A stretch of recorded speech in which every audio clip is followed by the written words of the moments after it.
baby, let's go! In D.C., hockey has been an escape from head-spinning political intrigue. Thousands poured into the rink to watch Game 2 on the Jumbotron. C-A-P-S! And their hero is the undisputed czar of the swamp. How big of a star is Ovechkin in Washington? Oh, he's the hugest star in Washington. He's our man. But even in this most patriotic of American arenas, signs of the superstar's dual loyalties. Yes, that's a Russian jersey. You just look at that man, you don't even know his name or anything. He's a Russian. He's got the teeth missing and everything. He's got the big bushy beard. Is it a big story back there that you're in the Stanley Cup final? Have you heard from President Putin? You know, how big is it over there? Yeah, Vladimir Putin called me and wished me luck, and, now it's a joke. Or is it?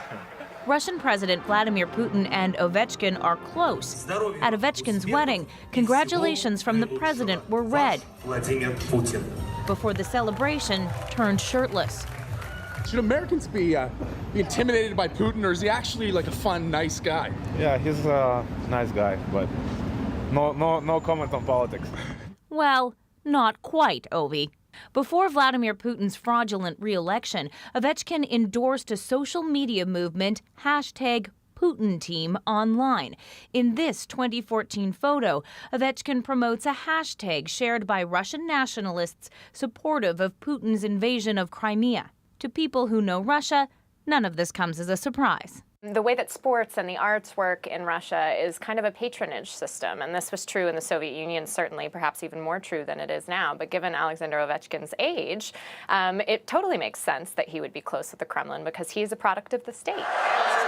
The surprise may be that as relations between the United States and Russia crater, D.C. hockey fans don't seem to care that their hero is pals with somebody many Americans see as a geopolitical supervillain. No, I don't really care about that. Sure, they produce great players, and you know what? I'm just here to watch, some great plays and all that. Closes in, Eller to Ovechkin, scores! This is one Russian they want to see visit the White House, as long as Ovi brings the cup.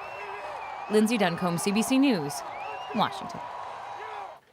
Now, Putin and Ovechkin share more than just love of country. Both have hockey in their veins, though their skill levels vary a bit.